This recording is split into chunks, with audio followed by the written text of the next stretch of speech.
ಸಾಹಿತ್ಯಾಭಿಮಾನಿಗಳ ವೃತ್ತಿಗಳಲ್ಲಿ ಹೊಸ ಉತ್ಸಾಹ ತುಂಬಿತು. 11ನೇ ಮಾನ್ವಿ ತಾಲೂಕು ಕನ್ನಡ ಸಾಹಿತ್ಯ ಸಮ್ಮೇಳನ ರಾಯಚೂರು ಜಿಲ್ಲೆ ಮಾನ್ವಿ ತಾಲೂಕಿನ ನೇರಮಾನ್ವಿ ಗ್ರಾಮದ ಶ್ರೀ ಸಿದ್ದಾರೂಢ ಮಠ ಆವರಣದಲ್ಲಿ ನಡೆದ ಕಾರ್ಯಕ್ರಮ. ಸಮ್ಮೇಳನ ಅಧ್ಯಕ್ಷರ ಮೆರವಣಿಗೆ ಚಾಲನೆ ನೀಡಿದ ಮಾನ್ವಿ ವಿಧಾನಸಭಾ ಕ್ಷೇತ್ರದ ಶಾಸಕರಾದ ಜಿ ಹಂಪಯ್ಯ ನಾಯಕ ಸಮ್ಮೇಳನಾಧ್ಯಕ್ಷರನ್ನ ಸಾರೋಟಿನಲ್ಲಿ ಕೂರಿಸಿ ಡೊಳ್ಳು, ಕುಂಭ, ಕಳಸ ಹಾಗೂ ಕಲಾ ತಂಡಗಳೊಂದಿಗೆ ಗ್ರಾಮದ ಪ್ರಮುಖ ಬೀದಿಗಳಲ್ಲಿ ಅದ್ದೂರಿ ಮೆರವಣಿಗೆ ನಡೆಸಲಾಯಿತು. ಕಾರ್ಯಕ್ರಮವನ್ನು ಉದ್ಘಾಟಿಸಿ ಮಾತನಾಡಿದ ಸಣ್ಣ ನೀರಾವರಿ, ವಿಜ್ಞಾನ ಮತ್ತು ತಂತ್ರಜ್ಞಾನ ಸಚಿವರು ಎನ್ಎಸ್ ಬೋಸರಾಜು ಅವರು ಕನ್ನಡ ಸಾಹಿತ್ಯ ಪರಿಷತ್ ಸತತವಾಗಿ ಪರಿಷತ್ತಿನ ಕೆಲಸ ಸಾಗ್ತಾ ಇರಬೇಕು. ಕನ್ನಡ ನಾಡು, ನುಡಿ, ಸಾಹಿತ್ಯ ಮತ್ತು ಸಂಸ್ಕೃತಿಯನ್ನ ಸಂರಕ್ಷಿಸಿ ಪ್ರವರ್ಧಮಾನಕ್ಕೆ ತರುವ ಪ್ರಮುಖ ಸಂಸ್ಕೃತಿ ಸಂಸ್ಥೆಯಾಗಿದೆ.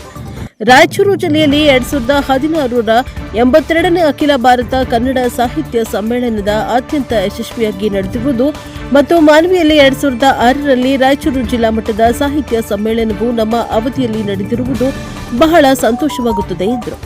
ಈ ಸಂದರ್ಭದಲ್ಲಿ ಬ್ರಹ್ಮ ವಿರೂಪಾಕ್ಷ ಪಂಡಿತಾರಾಧ್ಯ ಶಿವಾಚಾರ್ಯ ಮಹಾಸ್ವಾಮಿಗಳು ಕಲ್ಮಠ, ಜನಾಬ್ ಮುಫ್ತಿ ಮೌಲಾನಾ ಸೈಯದ್ ಹಸನ್ ಜಿಶಾನ್ ಖಾದ್ರಿ ಮಾನ್ವಿ, ವಂದನೆಯ father Vincent Suresh Saint Mary's church Manvi, ಸಾಹಿತ್ಯ ಪೂಜ್ಯ ಶ್ರೀ ದೇವೇಂದ್ರಪ್ಪ ತಾತನವರು ಸಿದ್ದಾರೂಢ ಮಠ ನೀರಮಾನ್ವಿ, ಸಮ್ಮೇಳನದ ಅಧ್ಯಕ್ಷರಾದ ಡಾಕ್ಟರ್ ಬಸವಪ್ರಭು ಪಾಟೀಲ್ ಬೆಟ್ಟದೂರು, ಸಿದ್ದರಾಮ ಹೊನ್ನಕಲ್, ಜಿಲ್ಲಾ ಕನ್ನಡ ಸಾಹಿತ್ಯ ಪರಿಷತ್ನ ಅಧ್ಯಕ್ಷರಾದ ರಂಗಣ್ಣ ಆಲ್ವುಂಡಿ, ಮಾನ್ವಿ ತಾಲೂಕು ಅಧ್ಯಕ್ಷರಾದ ಶರಣಬಸವ ನೀರಮಾನ್ವಿ, ಮಾಜಿ ಶಾಸಕರುಗಳಾದ ಬಸನಗೌಡ ಬ್ಯಾಗವಾಟ, ರಾಜ ವೆಂಕಟಪ್ಪ ನಾಯಕ, ರೌಡು ಮಹಂತೇಶ್ವರ ಸ್ವಾಮಿ, ಶರಪೋದ್ದಿನ ಪೋತ್ನಾಳ, ಬಸವರಾಜ, ರಾಜ ಸುಭಾಷ್ ಚಂದ್ರ ನಾಯಕ್, ಕೆ ಶಾಂತಪ್ಪ ರಾಯಚೂರು, ದೊಡ್ಡಬಸಪ್ಪ ಗೌಡ ಭಗವತಿ, ಅಬ್ದುಲ್ ಜಾನೇಕಲ್, ತಾಯಪ್ಪ ಬಿ ಹೊಸೂರ್, ಶ್ರೀಶೈಲ್ ಗೌಡ, ಮಲ್ಲಿಕಾರ್ಜುನ್ ಗೌಡ ಪೋತ್ನಾಳ ಗ್ರಾಮದ ಮುಖಂಡರುಗಳು ಈ ಕಾರ್ಯಕ್ರಮದಲ್ಲಿ ಭಾಗಿಯಾಗಿದ್ದರು.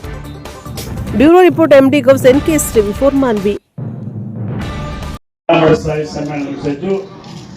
ಮಾನ್ವಿಯಲ್ಲಿ ನಡೆದಿರ್ತಕ್ಕಂಥದ್ದು ತಮ್ಮೆಲ್ಲರ ಗಮನದಲ್ಲಿದೆ.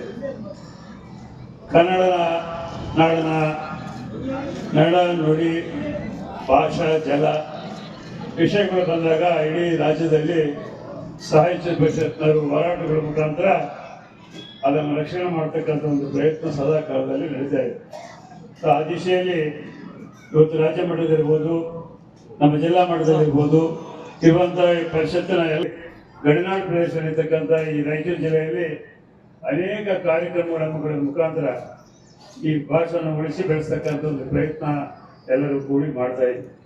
ಈ ಸಂದರ್ಭದಲ್ಲಿ ಈಗಾಗಲೇ ಇವತ್ತೇನು ಸಾಹಿತ್ಯ ಸಮ್ಮೇಳನ ಮಾಡಬೇಕು ಅಂತೇಳಿ ಸಣ್ಣ ಬಸವರು ಮತ್ತು ಅವರೆಲ್ಲ, ಯಾಕಂದರೆ ಒಂದು ಗ್ರಾಮೀಣ ಪ್ರದೇಶದಲ್ಲಿ ಆಗಬೇಕು ಅನ್ನೋದು ಅವ್ರ ಇಚ್ಛೆ ಇತ್ತು. ಇದಕ್ಕೆ ನಾವು ಪೋತನಾಳದಲ್ಲಿ ಸಹಿತ ಈ ಕಾರ್ಯಕ್ರಮ ಮಾಡಿದ್ವಿ, ಅವರ ಪ್ರಸ್ತಾವನೆ ಇತ್ತು. ಆ ದಿಶೆಯಲ್ಲಿ ಶಾಸಕರು ನಾವು ಸಹಿತ ಮಾತನಾಡಿ ಬಹಳ ಒಳ್ಳೆಯ ಪ್ರದೇಶವನ್ನು ತಾವು ಗುರುತಿಸಿದರೆ ಈ ನೀರ್ಮಾನ್ಯವೇ ತನ್ನದೇ ಆದಂಥ ವೈಶಿಷ್ಟ್ಯ ಇರ್ತಕ್ಕಂಥ ಪ್ರದೇಶ. ಇಲ್ಲಿರ್ತಕ್ಕಂಥ